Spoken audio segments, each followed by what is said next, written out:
introduce obviously myself. Oop, recording in progress. There we go.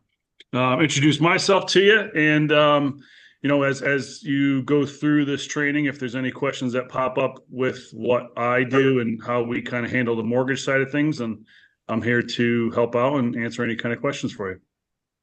Excellent. All right. Anybody have any questions to start off? Okay. Well, it's 12:01, so I'm going to start. And I am so glad you came. So I will tell you, started selling real estate a long time ago in Southington, and I was a top agent for many years there. And when I started, it really was open houses. Like that was my superpower. That and then knocking on doors. So those were the two things that helped me personally. And that I think is why I'm a big believer in this. So, and this is the thing, whatever everyone else is doing, don't do that. Do something different, and that is the key to differentiating yourself from the competition and making your own way. So I'm going to share my screen. Share. Okay, and not the you. All right, I'm sharing the wrong thing. Hold on. Stop share. And there. Okay. So this is a simple session, but it's like the way to be successful is to do the simple, mundane things. And that's kind of what this is. So everything that we share, we have a plan to implement. And that's the key to making it work for you. So today is open houses. Before we get into that, I just want to see how you guys are doing. If anybody wants to share a good contact this week, a good idea that you had. I know that Kathy got a new listing. Kathy, tell us how you got that listing.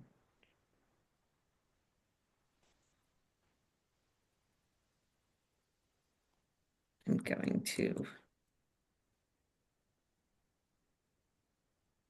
Kathy, you're muted. Oh, thank you, Daryl. There you So, go. okay, how about now? Okay. So I found this listing. Actually, she found me. It was a previous buyer's. Um, they couldn't find anything, so I found them a rental really quick until they find something, and they just appreciated that so much.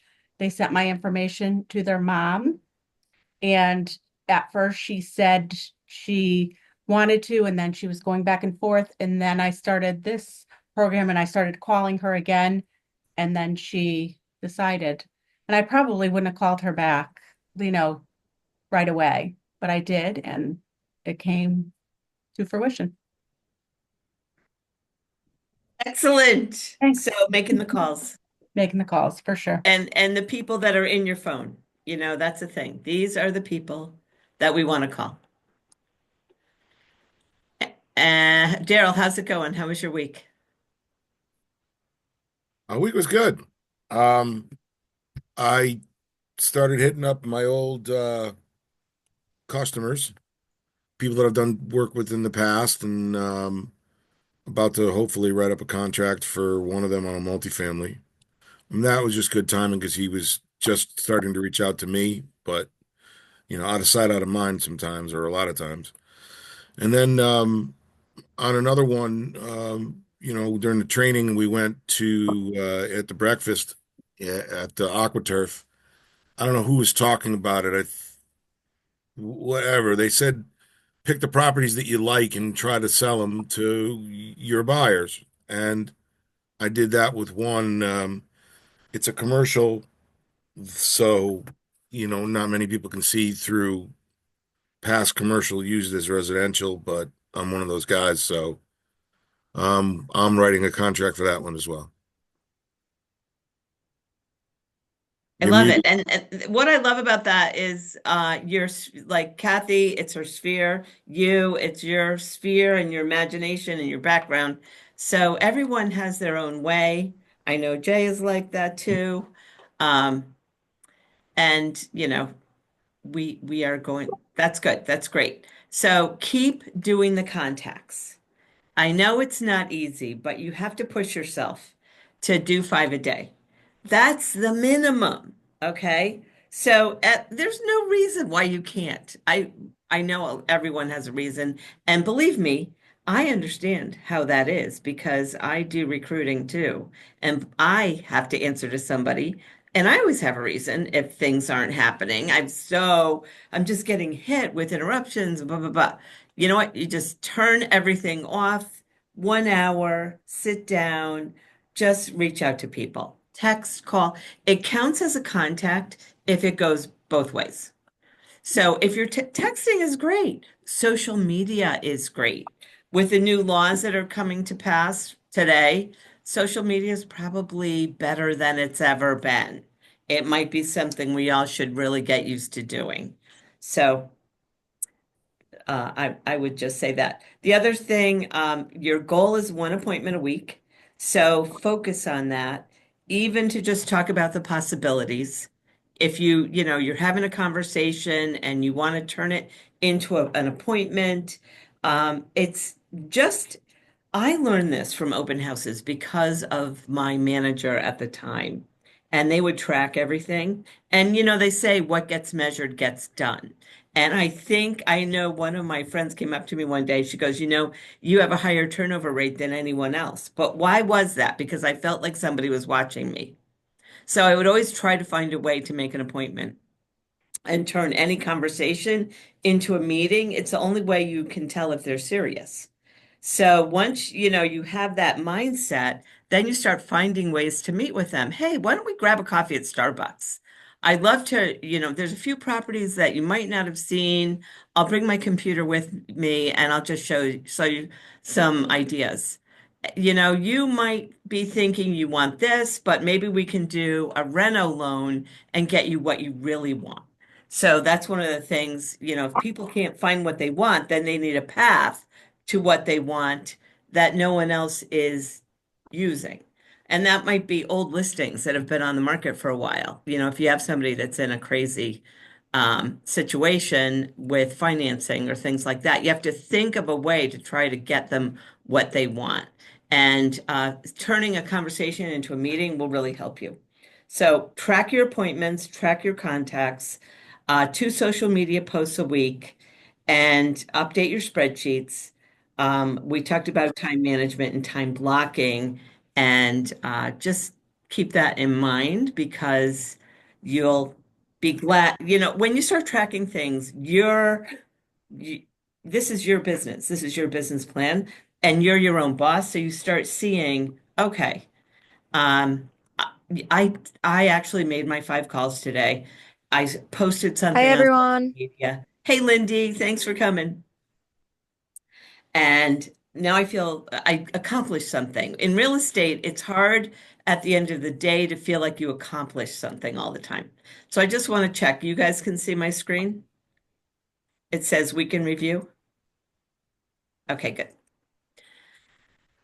I keep sharing the wrong one. Here we go.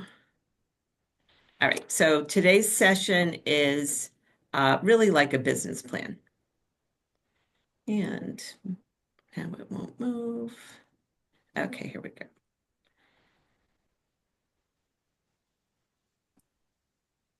All right.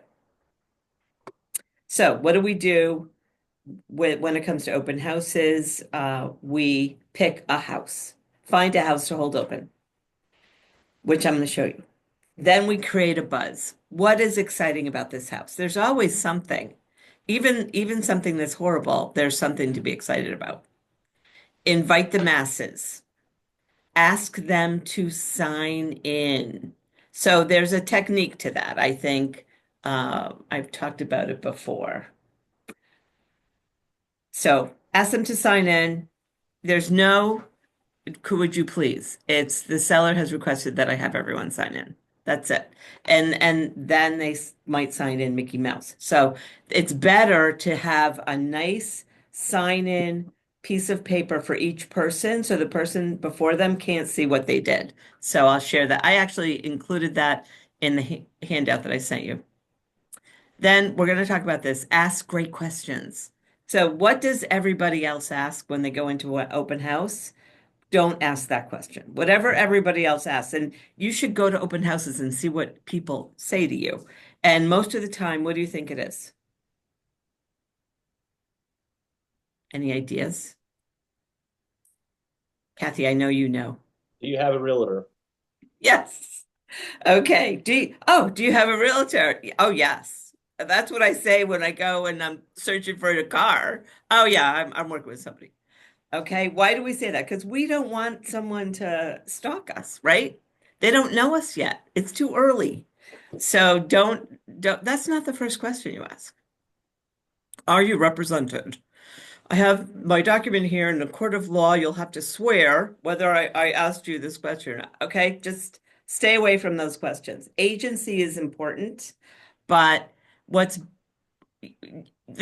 we have a true north. We know what's right.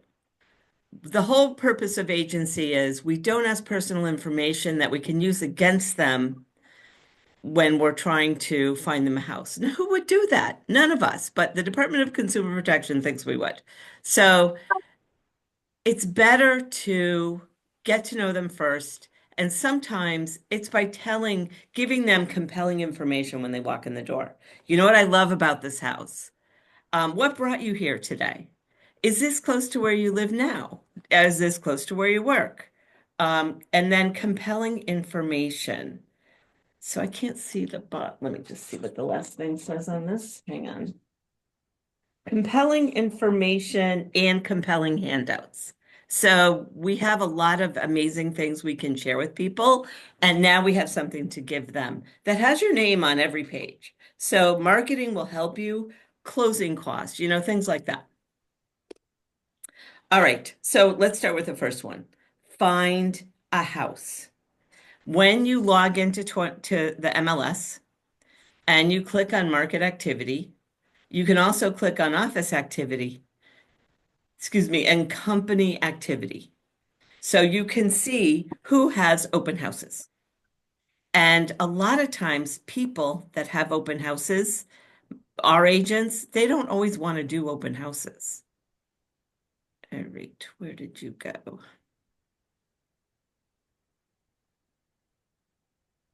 So they're glad to. How do you put yourself on a list to have them call you when they don't want to do their own? Yeah, I wish there was such a thing. Imagine an agent that's too busy to do an open house themselves. They don't know, they don't really want, we have to kind of push ourselves on them. So I'm just going to share my screen for a minute and show you what I mean. So I'm going to go into the MLS. I'm here. So Daryl, that's a great question, but a better thing is, how do I find their phone numbers? And I'll send you a roster. Okay, so here I am, company activity. And I like to go to company activity because, okay, here we go. And then it has here, all active, new listings. Okay. So price decrease, price increase. So any of these are good. So I'll just start with all active listings. I'm clicking on it. Jody, is somebody there with you? There's an echo. Okay, let's see. So you know what, Andy, it might be you. Can you mute yourself? Or I'll mute you if you want. I'll mute you. There you go. All right. So here I am, and I'll sort by city. Okay. So let's see. We have one in Wolcott. Oh, that's probably land. Windsor Locks. Rental. Here's one, Elm Street, Windsor Locks. And I'm going to click on it. going down to Beth Seelig. So I know Beth just did an open house here this weekend, but she would be, glad anybody could reach out to her. She's super nice and would be glad to let you if she wasn't doing one herself.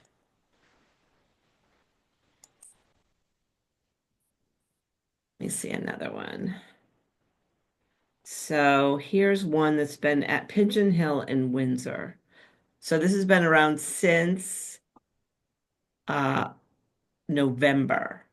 So what do you think? Would this be a good open house? You don't want my opinion on that.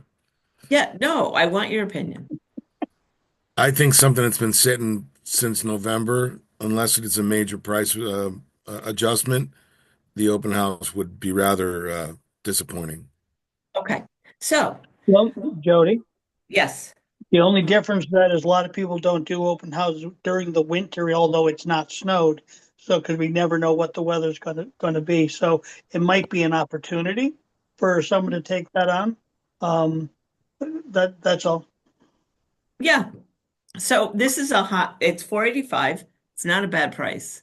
It looks like from the picture that there's more than one building, so it's probably complicated. It's listed by Andy Johnson, and Andy's like the nicest guy in the universe, and probably would let you do an open house if it was allowable. And I would just go through and read the whole thing, historic Sackett Farm. So there's a lot behind this. You'd have to really do your research to know the listing to do this. So for that reason, I might not do it, just because you would have to become an expert on this property to really do an open house.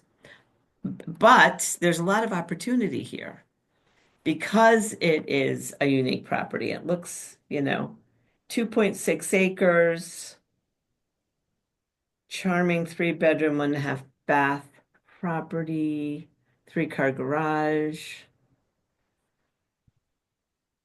It being sold as is.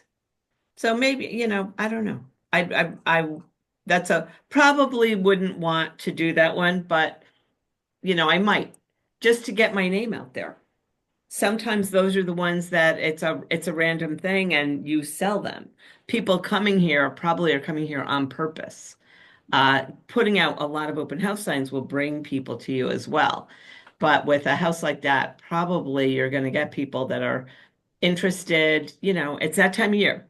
More sunlight is coming out, more people are thinking, maybe I will.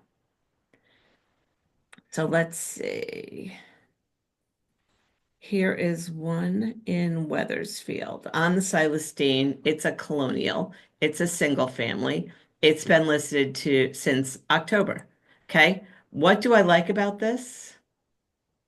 I like that it's on the Silestine. So it'd be That's my, really easy to get people to come. that's my Put signs town. out there. It's a Victorian. It's on the market for 418 as well. Something that's been on the market this long, we don't know what the situation is, but maybe they're ready to take an offer. Maybe getting people in here, if you have an imagination, you can think of ways to to do things with this house. So let's say I picked this house. I would do an open house on this. The listing agent is John Zabretsky. Couldn't be nicer guy. Definitely reach out to him if you want to do this one. I will definitely do that. All right. So that's how you find a house. Now, I can email you anybody the roster if you want it, and you can call anyone you want. You can also Google them on our website and get their phone number there too. All right. So that is one. So picking the open house is the hardest part about this. All right.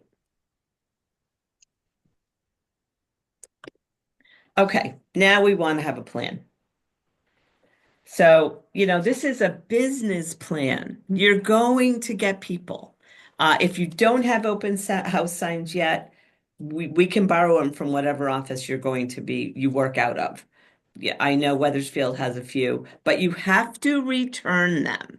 Okay, let me just, uh, I don't like the way this is working with the slideshow. Okay, good. I'm just going to do it this way. All right, so this is my recommendation. Tell me what you think. Preview the listing. Always preview the listing. You have to know your product. Okay? While you're there, create a video. Just at the front door, 20 seconds. I'm so excited about this property. Why? I love whatever the style is. You know, this has personality. This is the kind of house that you can raise. Well, you have to be careful. We can't talk about families. This is the kind of house you can really explore your personality in. You have to think about it, chat GPT it, create something that you're going to say when you're in front of the door. And doing it, you know, walking down the path in front of the door. And the best part of all, I'm doing an open house here this weekend. Now, that's one thing. Preview the listing, take notes while you're in there, ask the agent what they can share with you. Then check out the area. Do, you know, when you're doing the MLS, do a circle around that neighborhood. What else is on the market? What is sold? What's similar? What is similar that's not on a major road like the Silestine? Because you know that's going to be the drawback. So you can now have other houses that you can talk about. I know I love this. Yeah, it's not for everyone being on the on this road, but you know the price kind of reflects that. Now we're going to knock on doors, invite people. We don't have to just invite from the neighborhood. What else? How else can we invite them?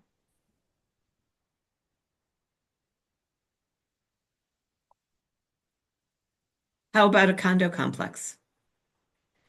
I know my daughter lived in the Middletown Carriage Crossing condos, and all she could think about was getting a house for a dog. This is before she decided to have a child.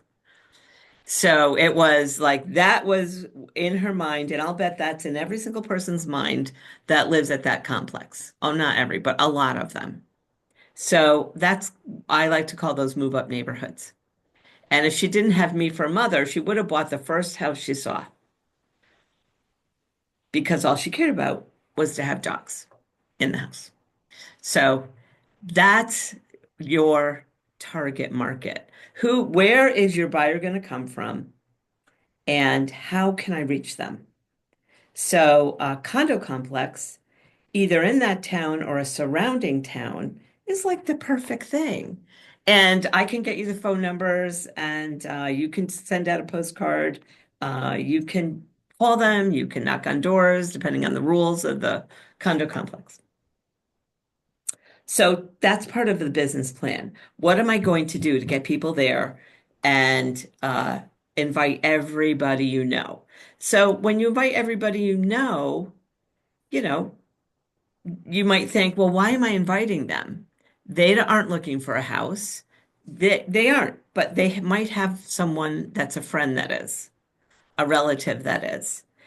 Invite everybody you know and ask them to bring a friend and tell them that you're making your grandmother's favorite famous gingerbread cookies or something like that.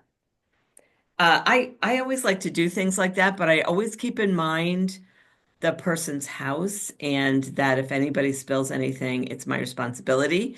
So I might like do little packages of something they can take with them. Okay, not necessarily eat in the house. Um, add to social media and talk about the same things. Create amazing handouts, items of value. So, what are items of value? Every house in Weathersfield that is sold in the last 6 months, sorted by street address with the list price and the sale price. That's an item of value. People want to know that. What else do they want to know? Any ideas? Schools. Right, schools. What are the schools for this? So if they're not on the listing, call the Board of Ed and ask them. Okay, and just say, right now, these are what the schools are. I called the Board of Ed. What else? Celestine, that would be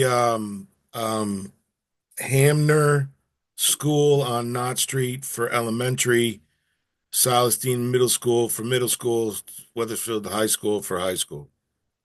Excellent. Except if it was a Southington listing, they change their schools like every year. So it's Knott Street is by far and away the closest elementary school. just be safe and verify. But I love that you know, Daryl. Well, I grew up in Weathersfield, so Perfect. Okay. Sign-in sheet. So I'm going to share with you the sign-in sheet that I created.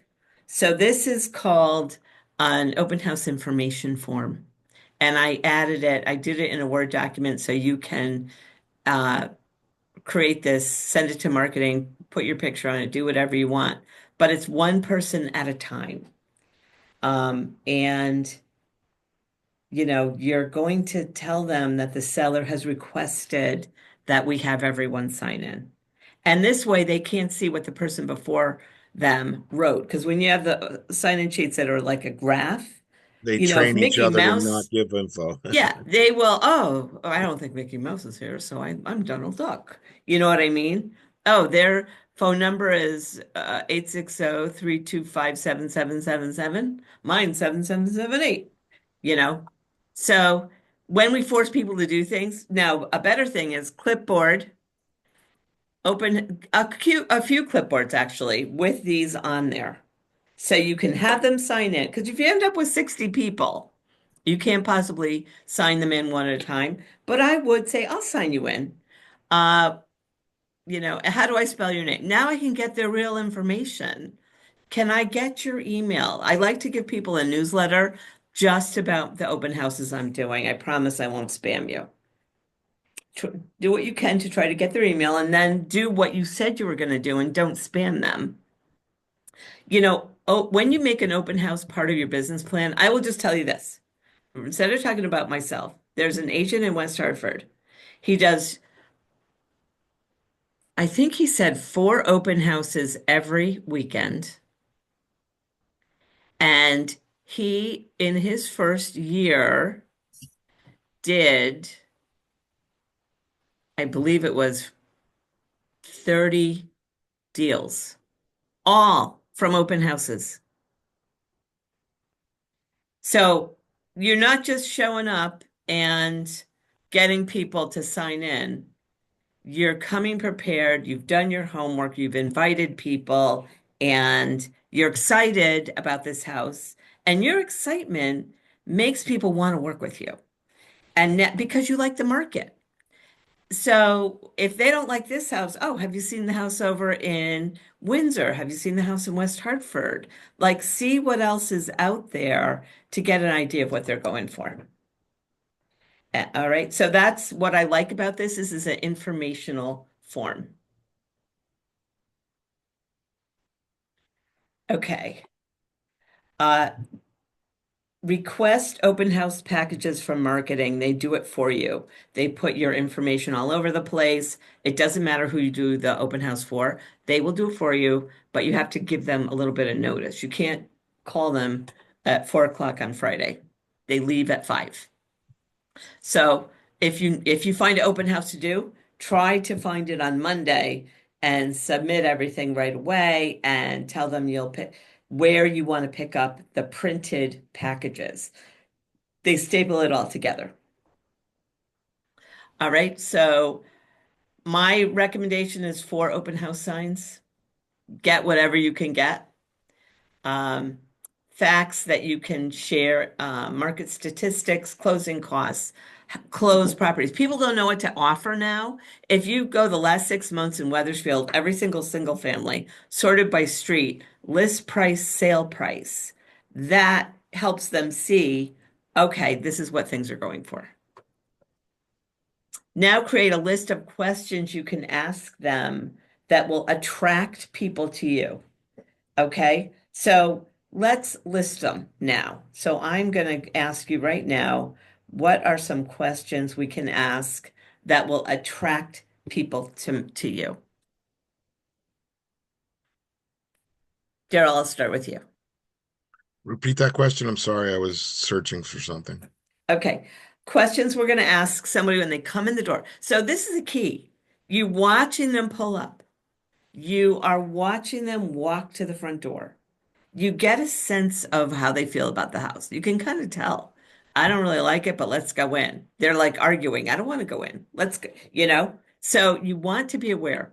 Now, if they are like that, they probably don't like the busy street. So now that's part of your opening salvo, okay? Oh, come on in. Did you have a hard time finding it? Are, what are some other questions you can ask? Are you Well, from the area? Oh, I'm sorry, Daryl. yeah, no, go ahead, Kathy. Are you from the area? So, oh, do you live nearby? In the neighborhood. I Oh, do you ask live who in this neighborhood? I ask who they're working with. Yeah, that's what we're not going to ask ever, Ah, so I'm doing a faux pas out of the gate. which is why we're doing this class. Yes, we don't ask because I don't care who they're working with, because I would say even if they are working with somebody, 75% of the time they haven't signed anything. And I don't want to go there until I feel like I can without, because that's like interrogating them. Yeah. It's like asking what your credit score is. When was the last time you cheated on someone? A test. You know what I mean? So you, Sorry. okay, go ahead, Lindy. Well, I was gonna say, like, after you ask the question, like, do you live in the area? If they say, like, yes, you could go on to like the school system Okay. if they need it. Okay, are you interested? Or how would you ask that? Do you have a specific school? Yeah, I don't. That's a good question because I don't know how. Because I don't want to ask them if they have a family or anything quite yet. Yeah. Okay, so we're gonna save that one. Yeah. Uh, any, what are some other things we might be able to ask? What are you looking for in a house? Okay. What are you looking How for long have you right? been searching? Well, that's kind of an interrogating question. Okay. So No rather wonder than why I get nothing out of my open houses. I always ask that. So what's a better question is, what are you looking for that you haven't been able to find? Or like think about it, like what are you looking for right now? What are you looking for that you haven't been able to find? Think maybe what if we worded it like, what are your non-negotiables? That way you can find out like what their exact pain point is. Is that Nick? Yes. I love your questions. Okay. What are your non-negotiables? What Yeah, was like the one that you what are your said the other day? must-haves? You know, like what are your must-haves that you have to have when you're looking for a home?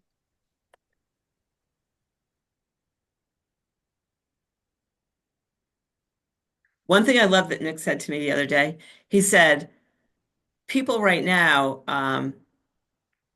because prices are going up, they could be missing the boat. And how did you say that? What do you mean? Like so like if the average house appreciates at 10%, right? And they're trying to go from a $300,000 house to a $500,000 house, the longer they wait, they're going to miss out on 20,000. They're going to be able to afford less house every year. So the idea is like if their house is appreciating at 30 grand a year, but the house they want is 50 grand a year, if they're not making an additional $20,000 per year, they're missing out.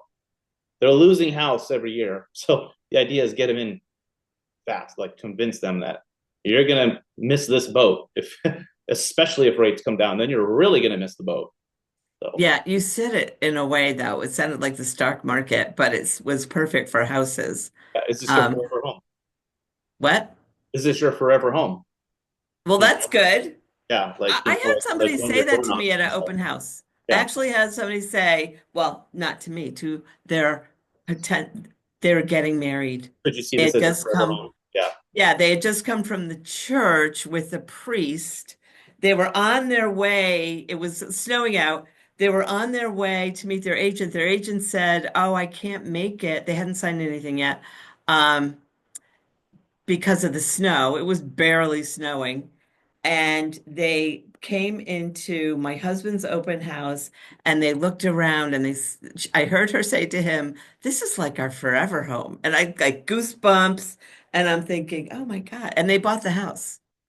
So that Yeah, is, they already decided in their mind right then and there they were going to get it. So yeah. you And a sale. lot of people are like that. So that's the thing about open houses.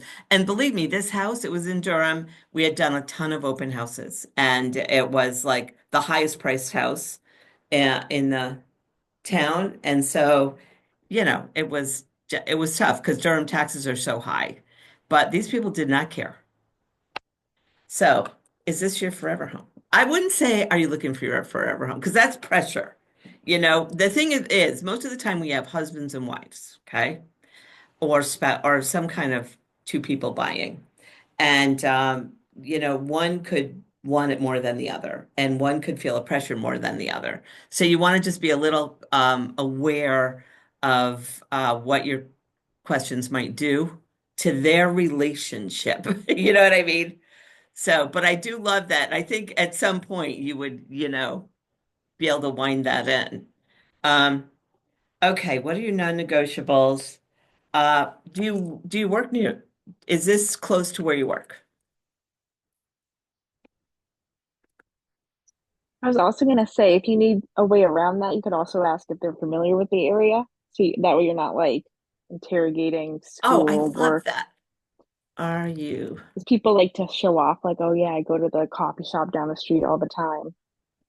Yeah. Yes. Are you familiar with the area? That's great, especially if you're familiar with the area. We always want to ask questions that we know the answer to because they might want to know what's a good restaurant, what's a good coffee shop. Okay, where's the nearest dog park? Do you have pets? I would ask if they have pets before family questions and maybe know about the dog parks. Um, Another thing that I like to do, depending on the price and the town that it's in, is tell a story. You know what I love the most about this house? And this might be after I ask some initial questions.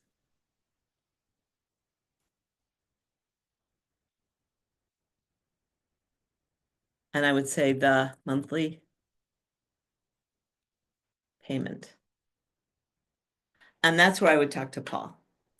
So I've done this so many times, many, many times, especially in the lower price ranges. But even 400,000 is affordable in the world that we live in now. So I would find out what the total monthly payment is, and I would find out what the average rents are in the area. And what's funny is the rents are so high now. Like if you're living in a rental, like Weathersfield, for example, where our office is, we have those condos. They go for 3 to 5 thousand a month. So, this is nothing, this house, when you think about what the total monthly payment is. And those are the people that might buy it, somebody from there. So, what I love the most about this house, the total monthly payment is whatever it is. Would it be a good Yeah. idea to find out what their current living situation is? Maybe, yeah, I might, they might have volunteered it by now. What are you looking for now? Is this close to where you work? If you're Like familiar with the area?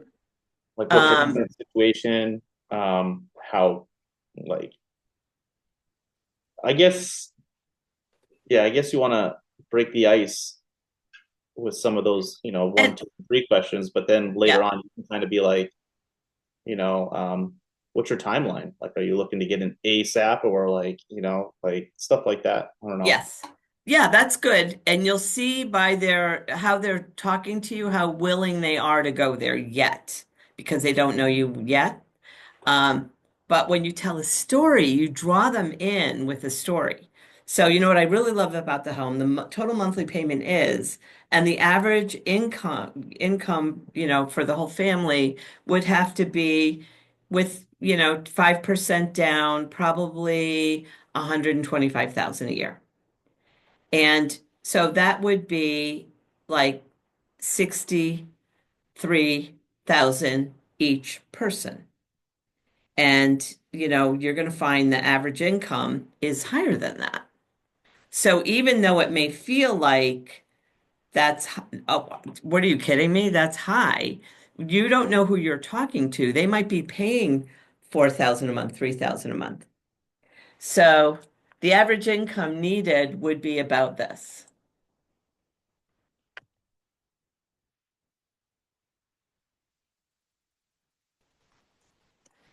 If it's really high end, I could say, you know what I love the most about this house? Let's say it's 850,000. The thing I love this most about this house is you can get a jumbo loan or a conventional loan still at whatever the interest rate is. Because they recently went up from with jumbos that you can go higher now. So if it's a higher price range, I would say that story. And when you're having two people there, one is the person that's thinking finances, and the other is the person that's thinking, where am I going to put the furniture? Okay. And the finances is always on edge and doesn't really say much until they feel comfortable. And then they just look at the other spouse and are waiting for them to fall in love with it because we can afford it. So part of the biggest um, drawback when you're doing this is the stress of can we afford it or not? And that's why I think it's important to have closing costs information too that you give them. So a lot of people, even if they have a decent income, they don't know what their uh, credit score is possibly. Okay. And then, other questions, we can ask. But this is, oh, actually, this is for the next Are they page. pre-approved? Right. So I don't really like to talk about being pre-approved right away because I think that comes when they sign a buyer broker agreement. And then everything they say to me is confidential. So we sort of have to be a little bit, when the open house, we don't have a agency relationship yet. We represent the seller. It's one of our listings, and then we would be a dual agent if we wanted to sell it. Okay, so there's a fine line, and that's why telling a story draws them in because it helps them internalize the information you're giving. And it also shows your expertise. Okay, so I mixed this up. I wanted these on the next page. So let me put them on the next page.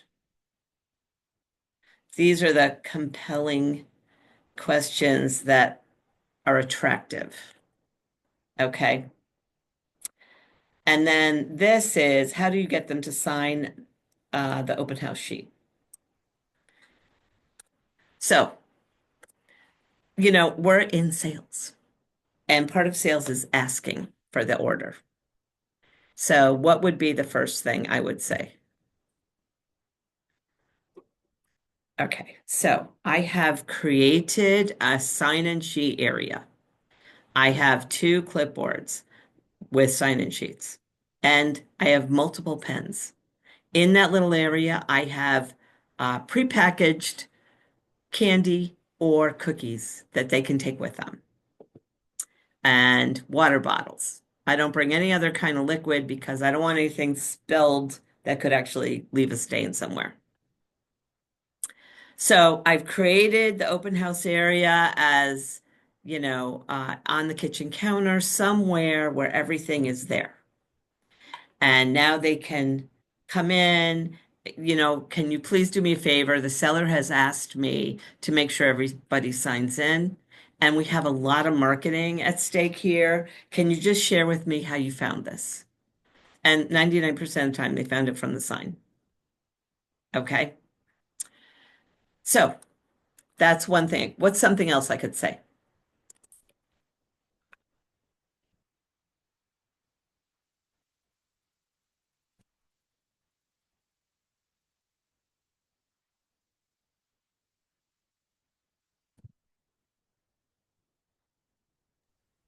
You just break the ice and say, "How you doing today? How's everything going?"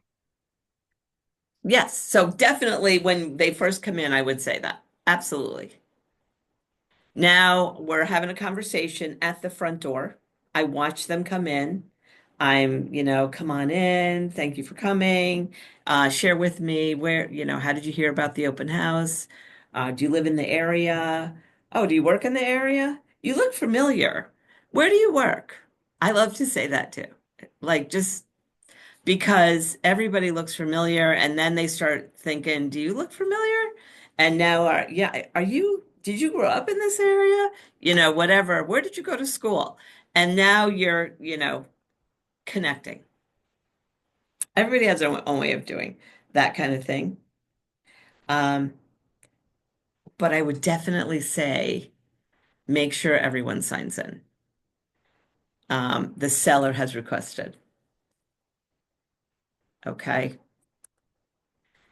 And then they might say, well, I have an agent. Okay, great. Can you just give me your agent's name so I can call her and get the same information? Okay. And, give me your first name so I know, and that's fine. Because agents do send their clients to open houses. Okay. And then we have this, ask good questions. So we did that. And then let's talk about information to share.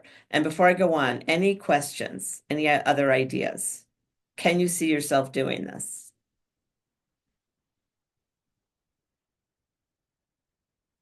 Do you like this story idea? So talk to Paul. Find out with 20% down, what would the total monthly payment be? And with 5% down, what would the total? Most people in the higher price range have 20% down. What they don't know is the closing cost. So how do you guys figure out closing costs now? So on average, the closing costs are about 3% of whatever the house is. And the big differentiator is the property taxes because most conventional loans require 8 months of taxes in escrow. So the taxes are 10,000, that's 8,000 off the bat or something like that. Okay. So we have some really great. So where are the closing costs? They're in zip forms. In zip forms, they have the closing costs. And you can print it out. Okay. So information to share. So you want to make sure we found that house. We'd want to know off the bat the beds, baths, square footage, amenities, fireplaces, any kind of special materials. That house might have mahogany and all kinds of cool wood inside. It looked Victorian. New counters, decks, ceilings, appliances, what stays. And pro tip, go and make sure you print out the MLS sheet and highlight all of these things. So what do they want to know? What appliances stay? Oh, this house has 2,500 square feet. All the appliances stay, including the washer and dryer. And it's 3-car garage. All the garage door openers also stay. There's a air cleaning thing in here that's built in, anything like that. Anything special about the house. Okay. I So also like here's, to know how old the mechanicals are. yeah, how old is the furnace? Do we always know how old the furnace is, though? No. Right. We probably don't unless the seller just put it in. Otherwise, it could be as old as the house, or it could be, the home inspector is going to tell them. So let's talk about furnaces. What do you, how much do we have to know?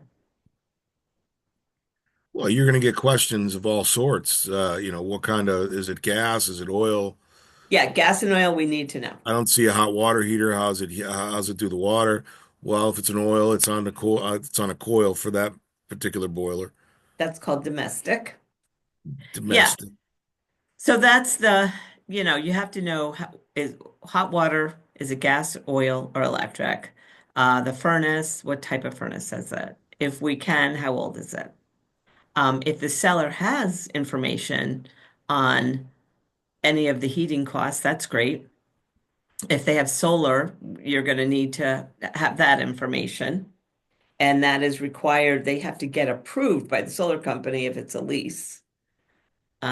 So those are all important things, but print it out and highlight the things that they want to know and keep that on you because you aren't going to remember everything.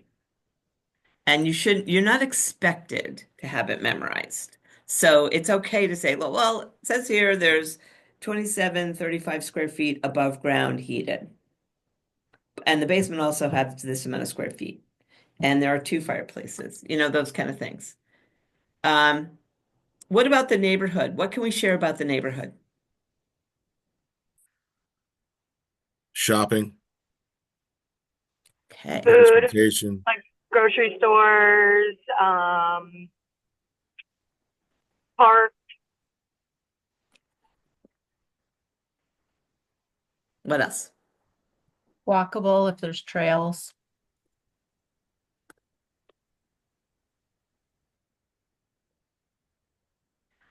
Commute to Boston and New York and New Haven and Hartford. Tips for that kind of thing? Yeah, I mean, we're about 2.5 hours from New York on average, and about 2 hours from Boston.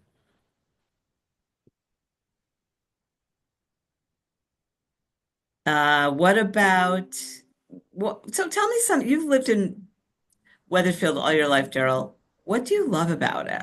What's the government like? How do the taxes compare to surrounding towns? There's never anything on the market in Weathersfield, and it goes so fast. Why is that?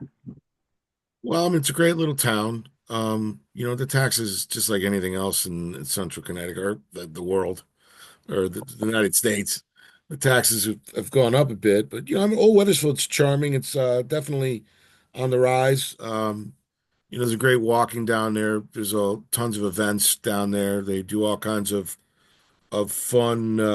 They do the Scarecrow, the Christmas. It's a Hallmark town.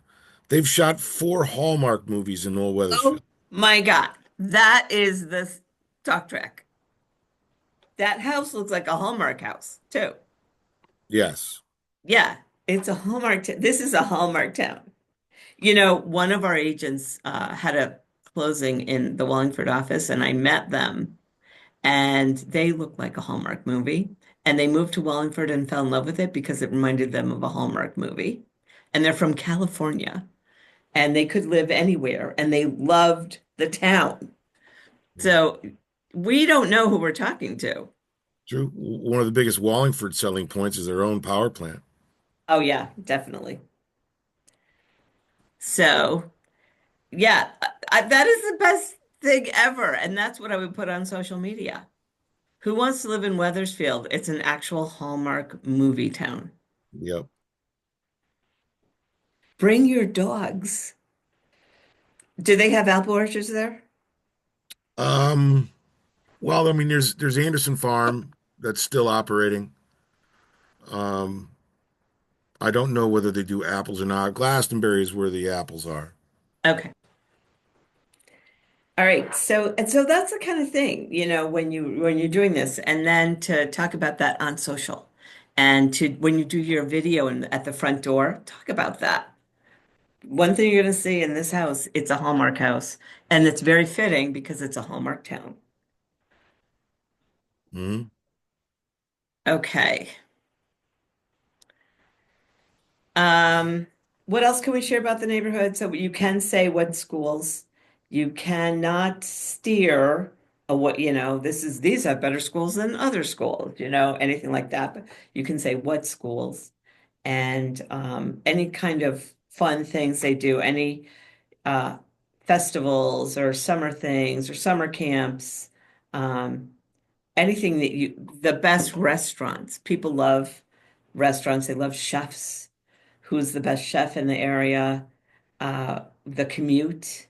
I love um, eating in downtown, but you know what? It's 5 minutes from Hartford, and we always go here or West Hartford. We always do that, that kind of thing. Okay. Plus, I think their taxes are decent. I would compare their taxes to Newington and West Hartford and Glastonbury, along with the average price. So I think Weathersfield is affordable. Part of the reason it's exacerbated is the values went up so much. Yeah, the values have gone up recently, but So that that's makes, another thing to share. well, yeah, I mean, you have my mother's, for instance, goodness, it was at, 3,500, then it was at 6,500, now it's at 8,000. So, it's just because I mean, I sold her neighbor's house across the street that was it wasn't renovated, it was dated for uh, what, 363 for a ranch for, there was 2 bed, 3 bath, I mean, 3 bed, 2 bath, ranch, you know, Yeah. Yeah. partially finished basement, detached 2-car garage, you know, like the guy, what sold that was the guy fell in love. Well, his wife loves the neighborhood. She's from there. Her mother's nearby. I knew the family, and he is a car guy who loved the 2-car garage and the Right. base. Exactly. So that that is what you want to, compare different towns. Sometimes I think it's fun to compare rivalries. Who are the rival football game Newington. things? Yeah, and talk about that while you're there. Make it fun. Make it that kind of conversation that people want to hear. Mhm. Uh, so we're almost finished. The last thing is, so you're doing the open house for someone else. So you want to call the agent. Agents don't want you to try to talk to their sellers. Okay. So just keep that in mind. Um, let your agent be the one to communicate with the seller. So when you get there, they're going to wonder how many people came, all this stuff, and you're going to unlock everything, turn the lights on, make it look pretty. Direct lighting isn't, if you turn on like the ambient lighting, the different floor lamps and things like that, rather than all the direct overhead lighting, open the windows, curtains and things like that. Make it look nice. Light plays a lot, but you want it to be bright. Then, if you're bringing anything to eat or anything, have the right things. Like I said, I would rather have them take it with them than eat it there. Okay, so have the sign-in sheet, stage the area they're going to sign in with things that they know what that is there, like these closing cost information. Uh, Closed last 6 months, Weathersfield. List price, sale price. Closed last 6 months, Newington. List price, sale price. Have a couple different towns in there in case they're interested in another town. Don't bring a ton of those because you don't want, you don't want to give them out. You want to get their information so you can send it to them. Oh, would you like that? Let me send it to you. What's your email address? Okay. Um, so good information that is valuable to them is information about the market. So the other thing is, I'm just going to quickly go through safety, but don't put valuables out. It's okay if you want to have your computer out with maybe a slideshow of the house, of the pictures of the house there, where when they sign in so they can see it. We also have something which is a disclosure sign that the marketing team will give you that says we represent the seller. They are a customer, and that's why we have to be careful. Have contracts, like folders with contracts printed, out, so if they do want to talk further, you can say, I really want to talk to you, but I want to first represent you. So to make sure you understand everything you tell me is confidential and is for life. So whatever you tell me is confidential forever. I can never talk about it with anyone except somebody that is involved in the purchase, like the mortgage officer or my manager, that kind of thing. So having whatever you need there in a folder is good. And then leave your pocketbook in the car where you can't see it. Keep your keys on you and your phone on you. So somehow keep that on you. If you ever feel unsafe, just walk out the door. If you feel really unsafe, then blare your phone with your keys, blare your car, make the thing start going off, and then walk out the door. You can always, if you feel unsafe, call me and tell me you need me to bring the red folder to the open house. Jody, I think they might be interested. Can you bring me the red folder? And that's my danger sign to then call the police. Okay, so if it's not danger and you just want me to come, tell them to bring the yellow folder. Have somebody with you if you can have somebody with you. Like Daryl doesn't need to have somebody with him, but I would definitely. Oh, Paul will go with you. Yeah, it's safe. Safety is first. I love going to open houses. I feel like it's the easiest way to talk to people who probably aren't represented if they're just coming on their own. It's kind of like a trial. You don't know a lot of those people, so you kind of work your magic on how to speak with buyers, and you just kind of get used to talking to them. But I love going to them because a lot of them do ask what it would cost for a multi-basis, and I actually have all the information based on what the rates are that day, and so they kind of have that information before they even want to put an offer that they know that it's something that they can actually afford. Sorry, Yeah, Jody. and that's why I love that story about what I love the most about this is the monthly payment. I have said that so many times, and people will say things like this. Oh, just came from lunch. We are interested, but I make a lot more than that. Because I'll say the average income would be about 125 to 160, depending on your debt. They'd be like, oh yeah, I make 800,000. We just had dinner. But you know what? I am thinking of moving, and they may be also interested in getting what is my house worth? So if that's a conversation, say, well, after this open house, why don't I just come over and take a look at your house? Go for it. Call me. I will pull up some stats while you're on your way. And they don't expect you to come up with a price off the top of your head.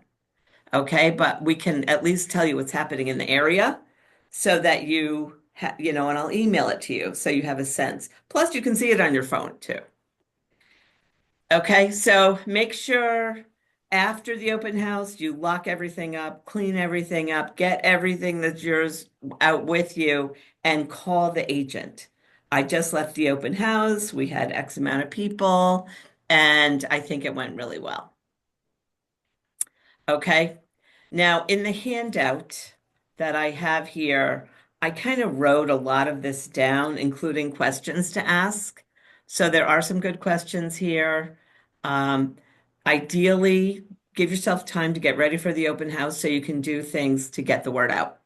You can send a postcard to the neighborhood. You can do that in Express Docs and you can do it yourself and tell them where it is, and they can send something out within 2 days if you want to.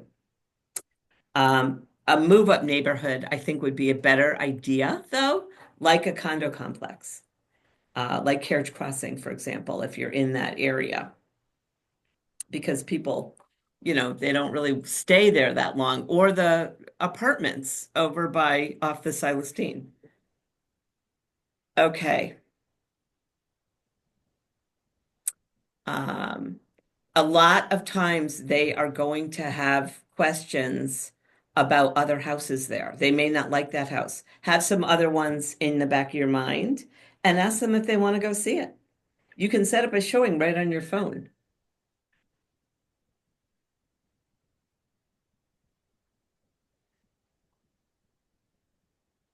Be safe. We had a safety guy tell us, keep uh, all your valuables in your purse that you can't see. I mean, your purse in your trunk of your car or somewhere where people can't see it. Lock your car, keep your keys on you, and it's better not to go alone. Uh, let's see, what else do I have here? Here's some good ideas about the conversation.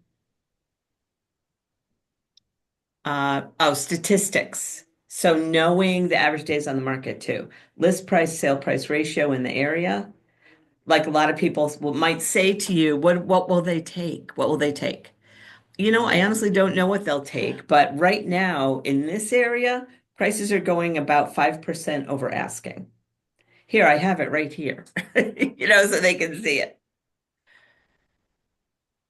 So I put some information about that, monthly payment, and then follow up. So the key to open houses is follow up, follow up, follow up, and start creating an open house database that you can start inviting people to every time you do an open house. Okay, I'm in Wethersfield this week. Next week, I'm in Clinton. You know what? Why would somebody in Wethersfield want Clinton? Because we all have friends. And now they know you and they're like, why don't we go to the open house? We can go out for lunch. We can do this. It'll be fun. So don't be afraid to invite people to open houses that are in a different price range, might be a first time buyer, it might be high end. You're giving them permission to come to your open house because of you. Now they're starting to become your circle of influence. So once you talk to somebody, you own them. Even if they're signed with somebody else, it's not for life. You can, 6 months from now, you have your open house list. You could signed with Jody Tussing, and today's date is 1/27. So if I go to April, probably they're not signed with Jody Tussing anymore. And then you can send them an email. You can look them up in Forewarn. You can call them. All right. So this is kind of your business plan. If you can find something that's in your geo farm, all the better. Okay. Any questions? All right. So add your goals, keep track of your contacts, make sure you are doing 5 conversations a day, 2 social posts a week. We want to make sure we're doing 1 appointment a week. That's like, gotta do it. Figure out a way. Listing appointment, monthly goal, offers written, monthly goal. All of this is in RE Scoreboard. So RE Scoreboard, which is on 21 online, the next page has how to go there. I don't see this. This is only something for you to see, but it's going to help you stay on track and get used to recording what you're doing. Otherwise, you don't feel like you're in real estate.